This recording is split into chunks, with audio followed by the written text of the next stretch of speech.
साध्यं वदां परहितं प्रमतं प्रमेयम् ज्ञानं सदान्यवदितं भवमेव रूपम् चिन्त्यं विचिन्त्य वदतं धर्मोपनित्यम् साध्यं सदा मे प्रणमं करोमि। पूरे जीवन का एक ही चिंतन, एक ही लक्ष्य और एक ही तथ्य होता है कि हमने जिस कारण से, जिस प्रयोजन से जन्म लिया है, वह जन्म सफल हो जाए। प्रभु ने हमें जो प्राण चेतना दी है, ईश्वर ने जिस निमित्त हमें इस पृथ्वी पर भेजा है, उसकी सार्थकता इस जीवन में ही हो जाए। तुम्हारा जीवन अपने आप में कोई अलौकिक घटना नहीं है। ठीक वैसा ही जन्म है जैसा हजारों लाखों व्यक्तियों का इस पृथ्वी पर प्रति मिनट हो रहा है। जन्म लेते हैं और अपने अपने कार्य संपन्न करते हुए मृत्यु को प्राप्त हो जाते हैं। पर यह तो जीवन का कोई लक्ष्य या जीवन का अभीष्ट चिंतन नहीं हुआ। यह तो एक जीवन की मजबूरी हुई कि हमने सांस ली, प्रकृति के द्वारा हम पले, पोसे, बढ़े और सामाजिक नियमों मर्यादाओं के अनुसार विवाह किया, संतान हुई, व्यापार या नौकरी की और शमशान में जाकर सो गए। ऐसा करना कोई महत्वपूर्ण चिंतन नहीं है, कोई महत्वपूर्ण कार्य नहीं है। यदि आप नहीं चाहते तब भी ऐसा होता, यदि आप चाहते तब भी ऐसा हो रहा है। और जिस तरीके से आप जी रहे हैं, समाज में जिस तरीके से आप बढ़ रहे हैं, उस तरीके से तो हजारों लाखों लोग जी रहे हैं, बढ़ रहे हैं और निरंतर मृत्यु के मुंह में जा रहे हैं। पर इस जीवन से मृत्यु तक की यात्रा में जो एक क्षण रुककर विचार करता है कि क्या ऐसा जीवन जीना ही मेरी नियति है, क्या यह जीवन है, क्या इसे हम अपना जीवन कह सकते हैं, तो उसे यह विचार करने के लिए बाध्य होना पड़ेगा कि यह तो एक जीवन की प्रक्रिया है। तुम जो जीवन जी रहे हो वह व्यर्थ और बेमानी जीवन है। इस जीवन में कोई रस नहीं है, कोई प्राणस्थ चेतना नहीं है, कोई लक्ष्य नहीं है, कोई हेतु नहीं है। तुम्हें यह भी पता नहीं है कि तुम किस ओर जा रहे हो, और तुम्हें यह भी पता नहीं है कि तुम्हारा लक्ष्य क्या है, कहां पहुंचना है, किस तरह से पहुंचना है। और यदि ऐसा चिंतन आप नहीं करते तो फिर आप सही अर्थों में पुरुष नहीं कहला सकते। पुरुष बनने के लिए पहली शर्त यह है कि हम जीवन को और जीवन के सूत्रों को अपने हाथ में पकड़ें। यह सारा जीवन हमारे हाथ में हो। अभी तो यह जीवन समय, काल और मृत्यु के हाथों में है। जैसा वो हमें गतिशील करता है, हम वैसे ही गतिशील बने रहते हैं। सुख दुख हानि लाभ के तानों बानों से अपने जीवन को बुनते हुए चले जाते हैं, क्योंकि इस प्रकार के जीवन पर हमारा कोई अधिकार नहीं है। हम अपने ही जीवन के नियंता नहीं है, अपने ही जीवन के सूत्रधार नहीं है। और नहीं इसलिए है कि हमें इस बात का ज्ञान ही नहीं है कि अपने जीवन के सूत्रों को अपने हाथों में किस प्रकार लिया जाए, अपने जीवन के रहस्यों को किस प्रकार से बुना जाए, और वह कौन सी विधि है,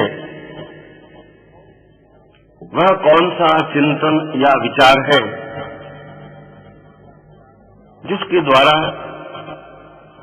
जीवन को एक अद्वितीय जीवन,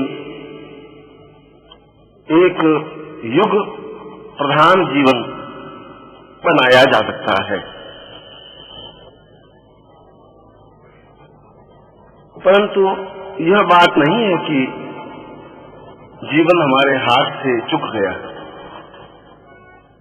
ऐसा भी नहीं है कि अब हमारे पास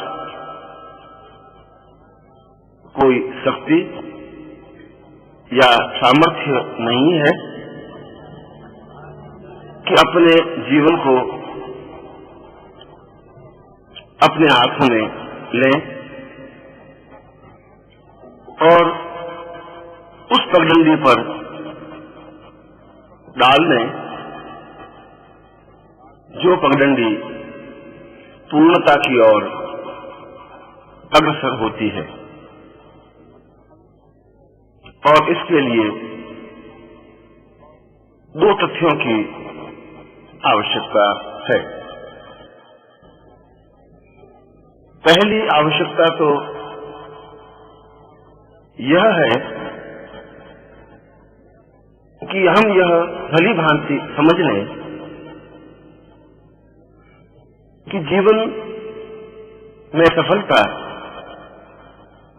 केवल सिद्धियों के माध्यम से ही प्राप्त हो सकती है। छोटी मोटी सफलता जीवन की सफलता नहीं कही जा सकती। विवाह कर लेना या दो चार पुत्र हो जाना या थोड़ा बहुत धन एकत्र हो जाना सफलता नहीं है। सफलता का तात्पर्य तो यह है कि हम जिस क्षेत्र में भी हों उसमें सर्वोच्च पद पर आसीन हों। यदि हम व्यापारी हैं तो उस युग के अद्वितीय धनपति हों। यदि हम किसी क्षेत्र विशेष में विद्वान हों, विशेषज्ञ हों, तो हम पूरी पृथ्वी पर संसार में अद्वितीय हों। उस क्षेत्र विशेष में हम अथॉरिटी हों।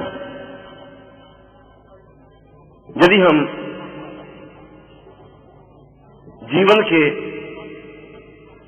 भाग में पूर्णता की ओर अग्रसर हों तो हम उस पूर्णता को प्राप्त करने में सक्षम हों जो ब्रह्म है, जो आनंद है, जिसमें असीम शांति है। पर यह कैसे हो सकता है? किसी क्षेत्र विशेष में सर्वोच्चता कैसे पाई जा सकती है? प्रयत्न करने पर तो संभव नहीं है। प्रयत्न तो प्रत्येक व्यापारी करता ही है, पर प्रत्येक व्यापारी अद्वितीय धनपति नहीं होता। प्रत्येक व्यापारी श्रेष्ठतम धन कुबेर नहीं होता है। यद्यपि उसके प्रयत्नों में, उसके परिश्रम में कोई कमी नहीं है। इसका तात्पर्य यह हुआ कि मात्र परिश्रम से वह संपूर्णता, वह अद्वितीयता प्राप्त नहीं हो सकती जिसे सर्वोच्चता कहा जाता है। 2-4 ग्रंथ लिख देने से, 2-4 जगह अभिनंदन करा देने से वह पूरे संसार में तो सम्माननीय नहीं हो सकता। इसके लिए मात्र परिश्रम ही पर्याप्त नहीं है। इसके लिए इस सर्वोच्चता को प्राप्त करने के लिए, इस संपूर्णता को अपने हाथों में लेने के लिए एक और तथ्य है जो बहुत कम लोगों को ज्ञात है, और वह है साधना। साधना का तात्पर्य अपने जीवन को संपूर्णता के साथ एक लक्ष्य की ओर अग्रसर करना। अपने मन को, अपने प्राणों को, अपनी देह को और अपने व्यक्तित्व को जब यह सब कुछ मिलकर तीर की तरह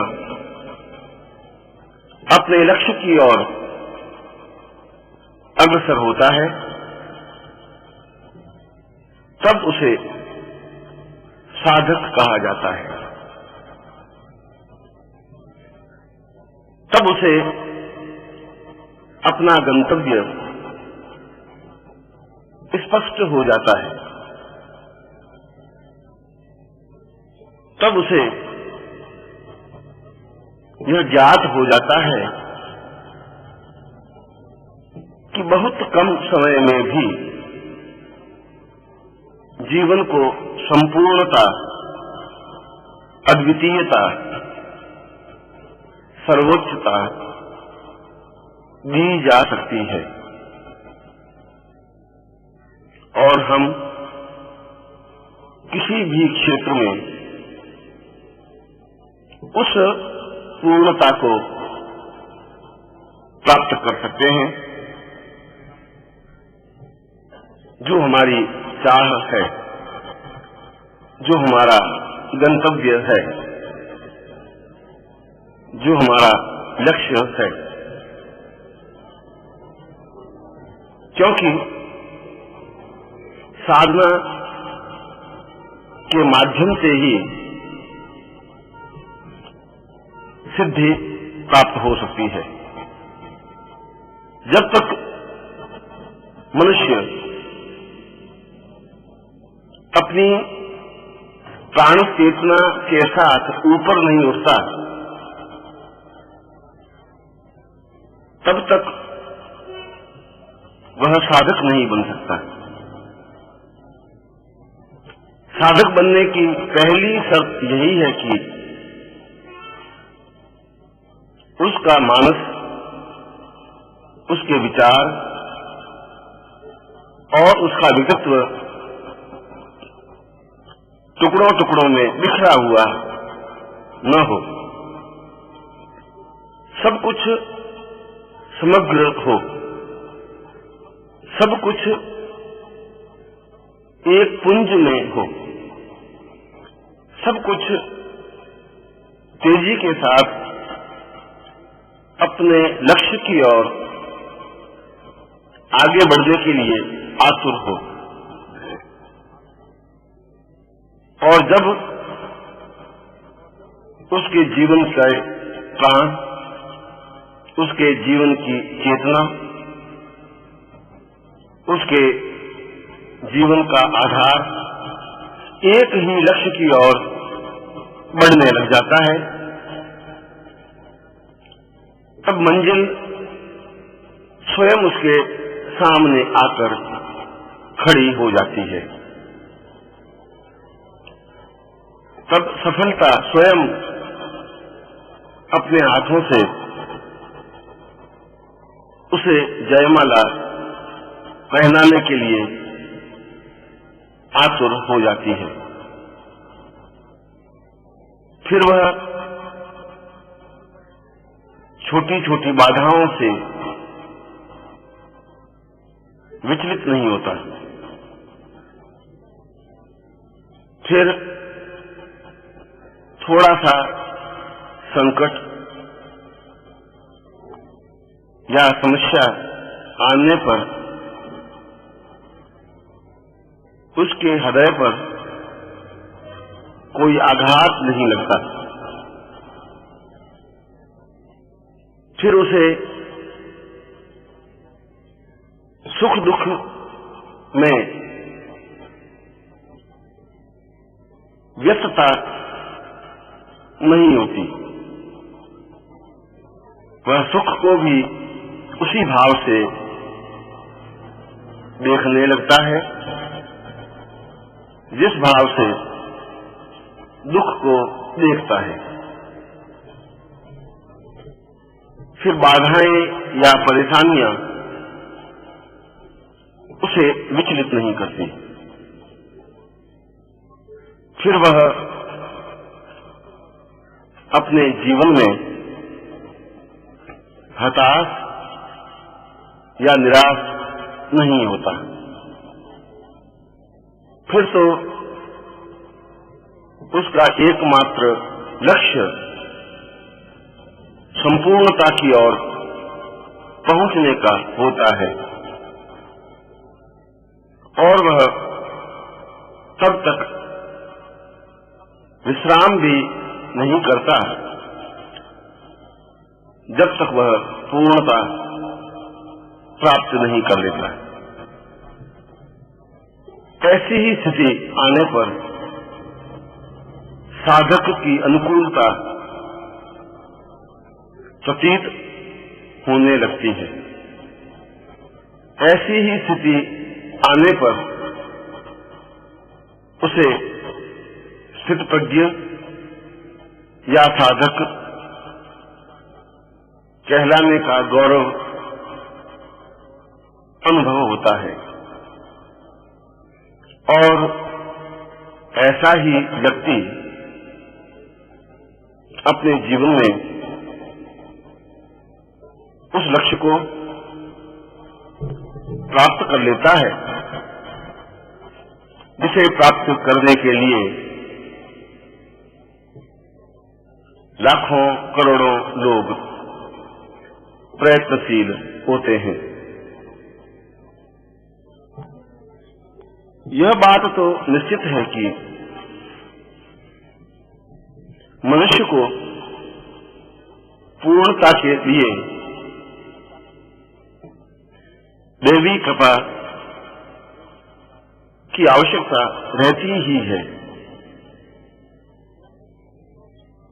परंतु यह दैवी कृपा रोने, गिड़गिड़ाने,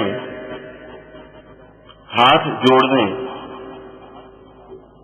आरती उतारने या प्रार्थना करने से प्राप्त नहीं होती। स्तुति करने से भी देवी कृपा प्राप्त नहीं हो सकती। ऐसा तो कायर लोग करते हैं जो असहाय होते हैं,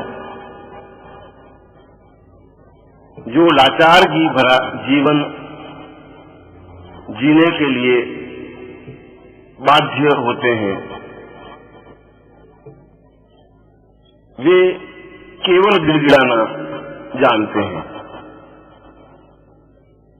वे केवल छटपटाना जानते हैं,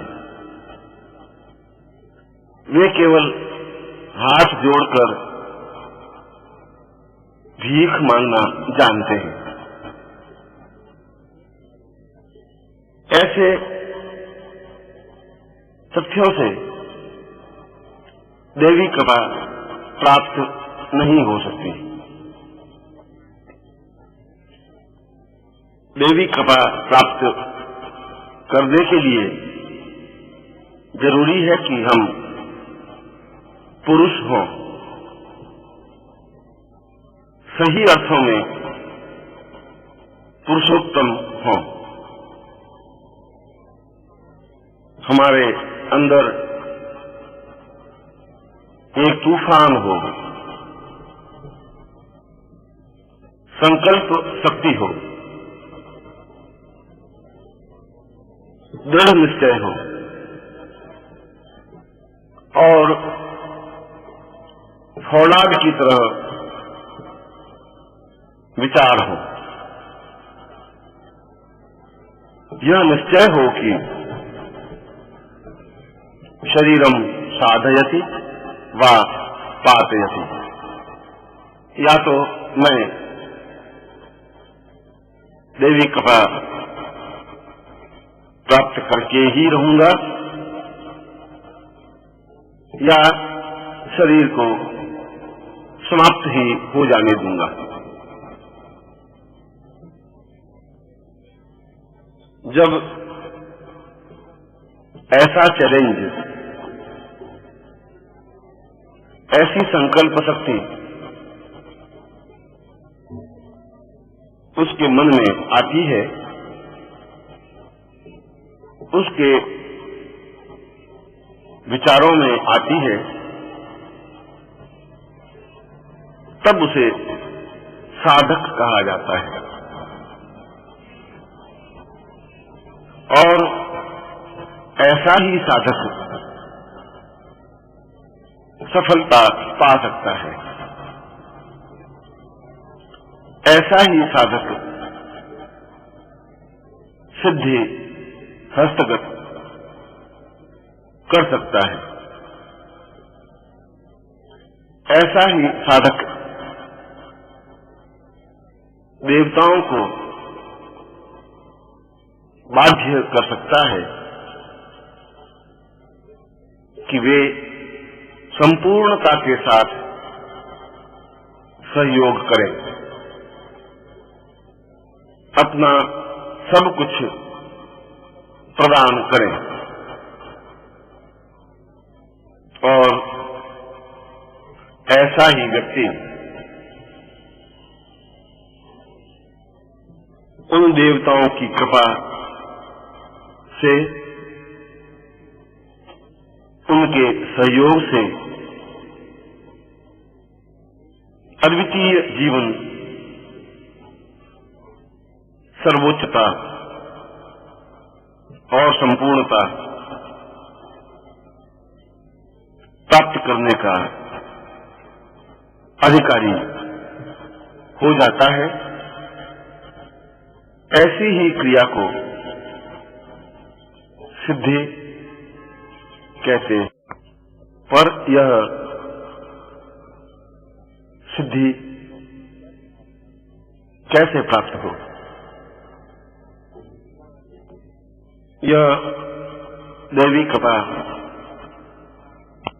किस प्रकार से हस्तगत हो, किन प्रयत्नों से, किन सूत्रों से यह सब कुछ संभव हो सकता है।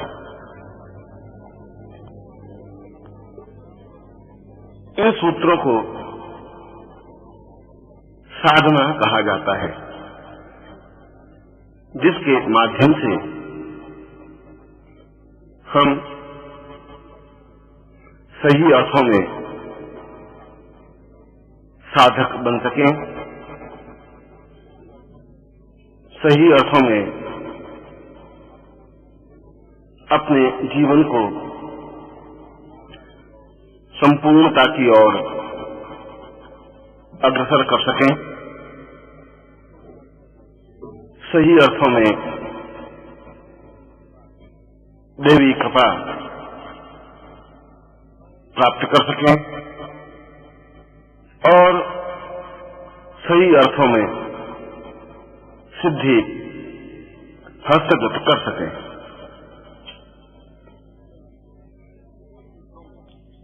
इन सूत्रों में आवश्यक है कि कोई हमारे जीवन में मार्गदर्शक हो,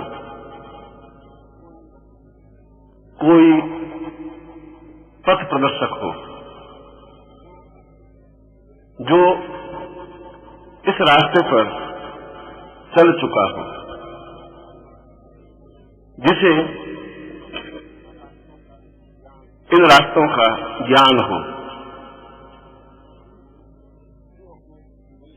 जो अपने जीवन में देवी कृपा प्राप्त कर चुका हो, देवी और देवताओं को आमने सामने प्रत्यक्ष कर चुका हो और जो अपने आप में संपूर्ण हो। इसे शास्त्रों में गुरु शब्द से अभिषिक्त किया गया है। गुरु जो ज्ञान तो देता ही है, शिष्य को साधक भी बना देता है। साधक को हाथ पकड़कर उस रास्ते पर चलने के लिए प्रेरित भी करता है जो साधना का मार्ग है, जो सिद्धियों का मार्ग है, जो संपूर्णता का मार्ग है। और जिसने अपने जीवन में उस आनंद को प्राप्त किया है, उस संपूर्णता को प्राप्त किया है, जो बहुत ही कम बिरले लोगों को ही प्राप्त होता है। पर गुरु की पहचान कैसे हो, कहां हो, कैसे मिले, और शिष्य में वह शक्ति, वह सामर्थ्य होती ही नहीं। शिष्य के पास वह आंख ही नहीं होती जिससे गुरु को पहचाना जा सके।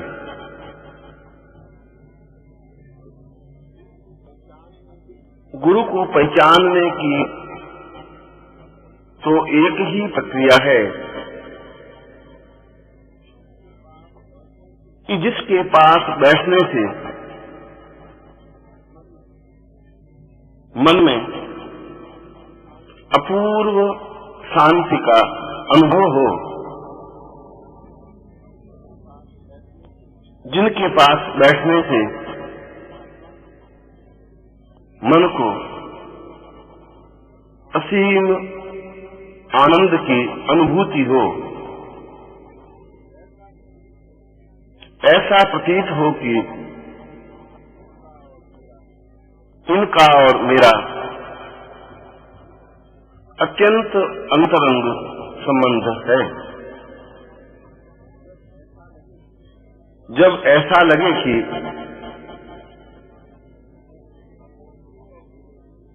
इसके और मेरे बीच कोई भेद या दूरी है ही नहीं, जिसके बिना जीवन व्यर्थ और बेमानी लगे,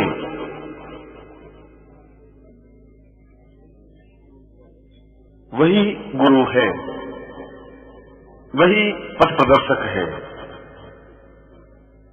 इसी युक्ति से गुरु को छीना जा सकता है, गुरु को पहचाना जा सकता है, उसके द्वारा मार्ग निर्देशन पाया जा सकता है और उसकी बताई हुई विधि से संपूर्णता की ओर बढ़ा जा सकता है। ऐसी प्रक्रिया को साधना विधि कहा जाता है। हम देवी कृपा या साधना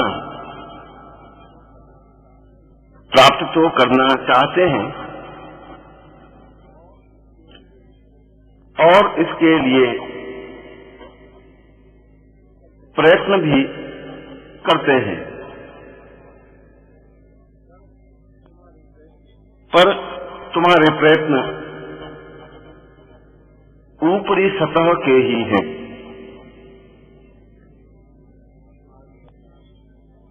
स्नान करना या पीली धोती पहनकर बैठ जाना या हाथ में माला लेकर मंत्र जाप करना, ये तो सब ऊपरी सतह है। सिद्धि तो गहराई में डुबकी लगाने से प्राप्त हो सकती है। यह तो किनारे पर बैठने जैसा हुआ। जो किनारे पर बैठा होता है उसे केवल घोंगे, शंख या सीटियां ही मिलती हैं, पर जो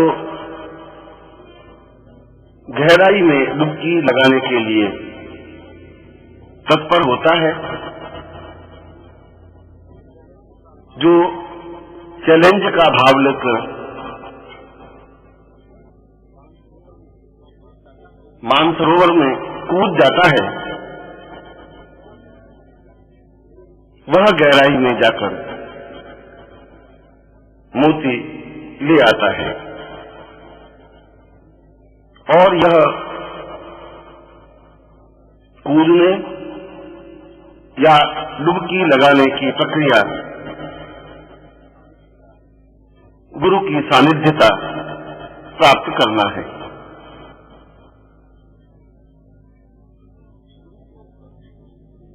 गुरु को अपना बना लेना या उसमें डूब जाना सही अर्थों में समुद्र के बीच में कूदने जैसा ही है।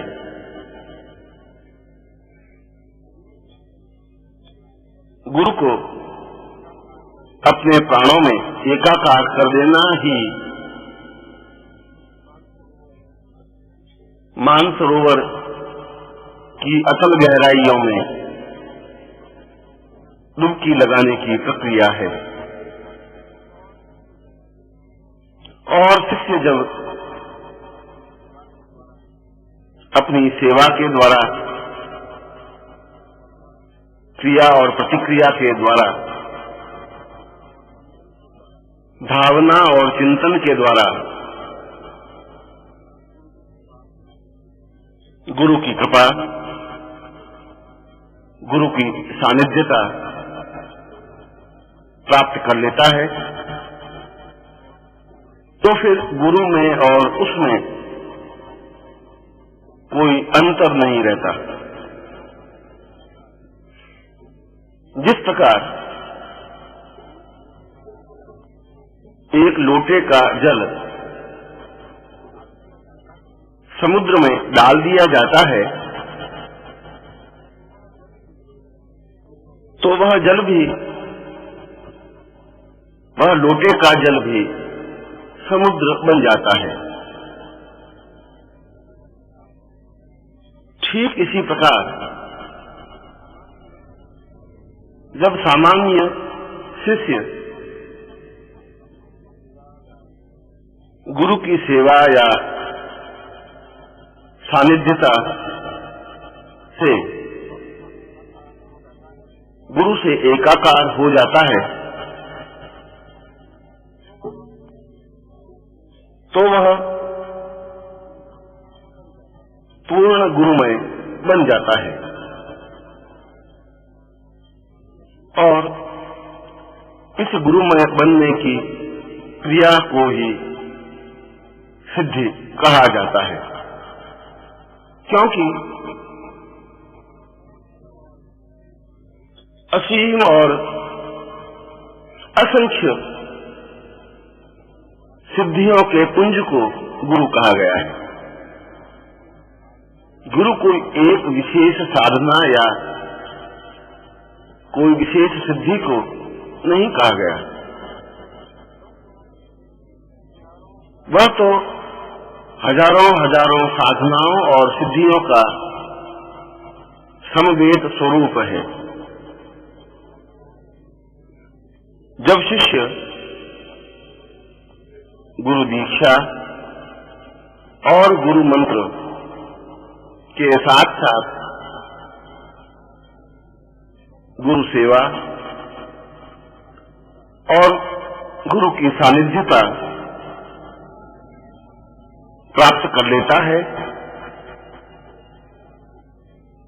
तो वे सिद्धियां स्वतः ही गुरु के द्वारा शिष्य को प्राप्त हो जाती हैं। फिर उस व्यक्ति को, शिष्य या साधक को देवताओं के सामने गिड़गिड़ाना नहीं पड़ता, हाथ जोड़ना नहीं पड़ता, रोना या आरती उतारना नहीं पड़ता, क्योंकि वह अपने पुरुषार्थ के बल पर उन सिद्धियों को अपने सामने नतमस्तक कर देता है जो उसकी संपूर्णता के लिए आवश्यक है। इसके लिए निरंतर गुरु मंत्र जप श्रेष्ठतम है। केवल शब्दों से ही नहीं, केवल मुंह या होठों से ही नहीं, अपितु जब शरीर का रोम रोम गुरु मंत्र उच्चारण करने लग जाता है तब समझना चाहिए कि साधक के शरीर में पूर्ण रूप से गुरु समावेश हो चुके हैं। जब सोते, जागते, उठते, बैठते, नींद लेते, विश्राम करते या कार्य करते समय भी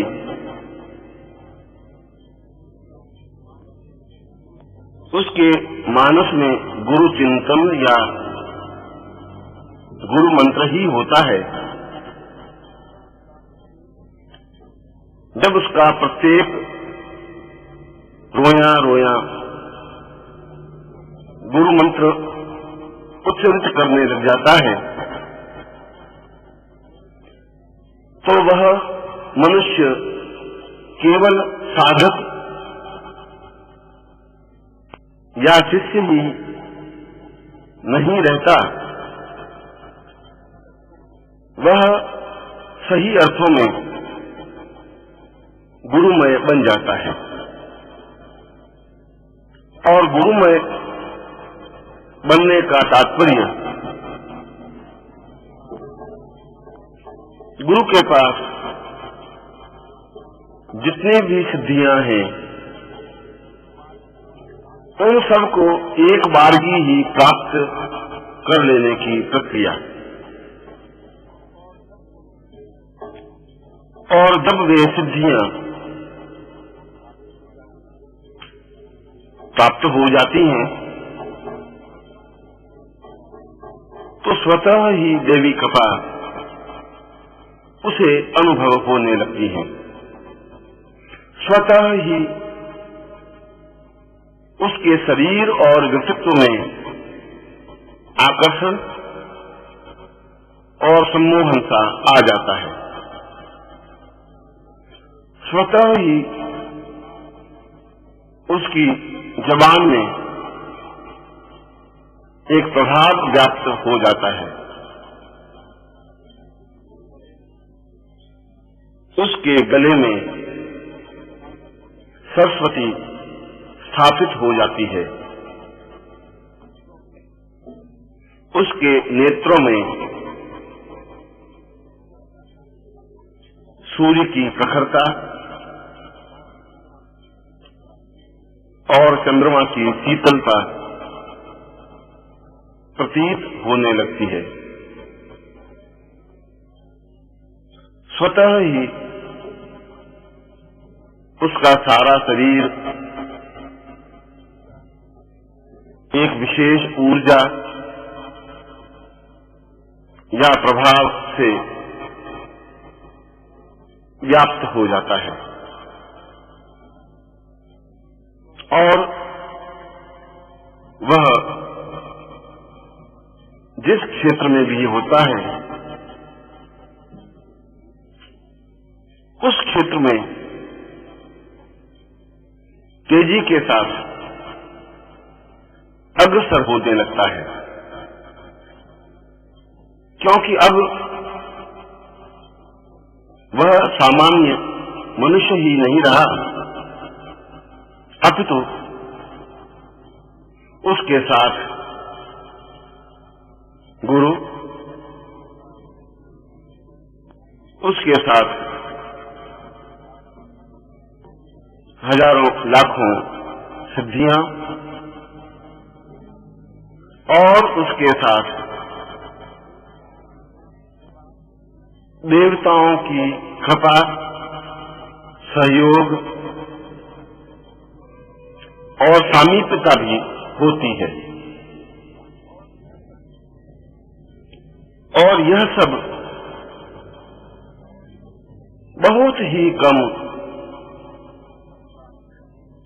बिरले लोगों को प्राप्त होती है। ऐसा ही व्यक्ति अपने क्षेत्र में अद्वितीय बनता है।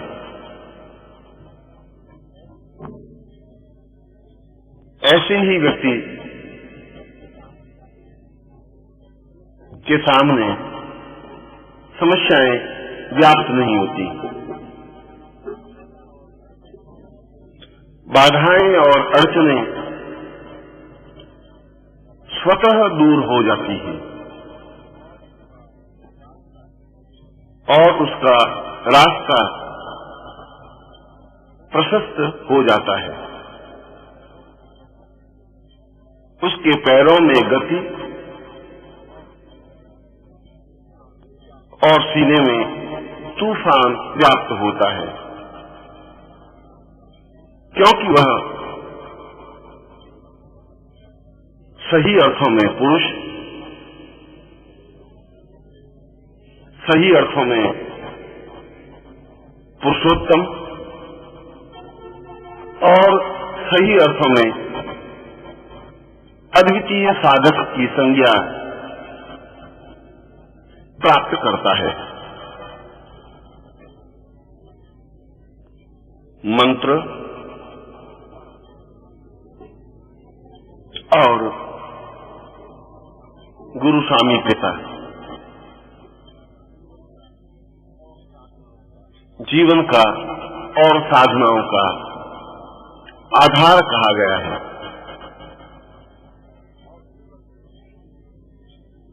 और केवल अपने पूरे शरीर को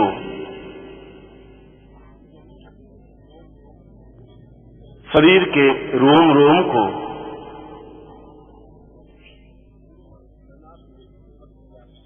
गुरुमय बना देने की प्रक्रिया ही साधना कही जाती है।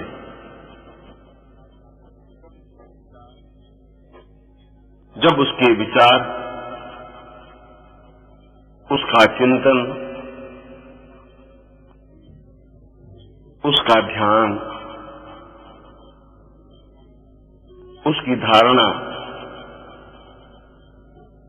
गुरुमय हो जाती है, वह जो भी करता है गुरु के निमित्त करता है। उसका स्वयं का व्यक्तित्व संपूर्ण होते हुए भी गुरुमय बन जाता है और तब वह गुरु के द्वारा प्राप्त समस्त सिद्धियों को प्राप्त कर पूर्ण सिद्धि पुरुष बन जाता है और जीवन में, विश्व में अद्वितीय बनकर दैदीप्यमान हो उठता है। और यह दैदीप्यमानता ही जीवन को संपूर्ण बना देती है। इसी के द्वारा तो व्यक्ति समाज में, देश में और विश्व में अपने आप में अद्वितीय बनकर श्रेष्ठतम स्थिति प्राप्त करने में सक्षम हो सकता है और यही साधना है। इसी को पूर्ण सिद्धि कहा गया है। ओम पूर्णमदः पूर्णमिदं पूर्णात् पूर्णमुदच्यते पूर्णस्य पूर्णमादाय पूर्णमेवावशिष्यते।